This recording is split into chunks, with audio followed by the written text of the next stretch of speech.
பொங்கலுக்கு cleaning work பார்த்தேன் இல்லைங்களா, அதில் கொஞ்சம் பேலன்ஸ் இருந்துச்சு. இந்த பெரிய பெரிய பாத்திரம், வாளி இந்த மாதிரி தூக்கு அது இதுன்னு இருந்துச்சு. அதெல்லாம் வந்து இன்றைக்கி க்ளீன் பண்ணிக்கலாம் அப்படின்னு சொல்லிட்டு, அதுவும் இல்லாமல் இந்த எண்ணெய் பாட்டிலெலாம் பார்த்தாவே எனக்கு அவ்வளோ பெரிய அலர்ஜி. அதெல்லாம் இன்றைக்கி க்ளீன் பண்ணலாம் அப்படின்னு சொல்லிட்டு ஓரளவுக்கு க்ளீன் பண்ணி முடிச்சுட்டேன். சனுஸ்கா ஸ்கூல் விட்டு வர்றதுக்கு முன்னாடி நான் வாசல்லாம் கூட்டி ரெடியாக வச்சுருந்தேன்னா, அந்த பிள்ளை தங்கமான பிள்ளை வந்தோடனே வந்து தண்ணி தெளித்து கோலம்லாம் சூப்பராக போட்டு விட்டுரும்.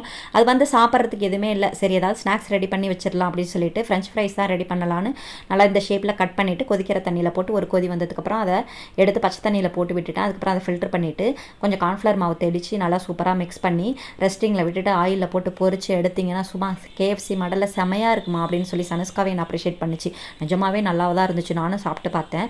அதுக்குள்ளே அக்காவுக்கும் தங்கச்சிக்கும் வாக்குவாதம். என்னன்னா வந்து பிஸ்கெட் கேட்டு எப்பொழுதுமே வந்து சனுஸ்கா ஸ்கூல் விட்டு வந்துட்டானா என்னை தேடவே மாட்டா. ஃபுல் அண்ட் ஃபுல் அவள் பின்னாடியே தெரியவா. அவள் எங்கே போகிறாளோ அங்கே தான் போகிறது. அவள் என்ன பண்ணுறாளோ அதை தான் வேணும் அப்படின்னு சொல்லிட்டு கொஞ்சம் டார்ச்சலாக தான் இருக்கும். ஆனால் 2 பேரும் அவ்வளோ பாசமாக இருப்பாங்க. நானே என் தம்பியும் டாம் அண்ட் ஜெர்ரி மாதிரி அடி தூள் கிளப்பிப்போம்.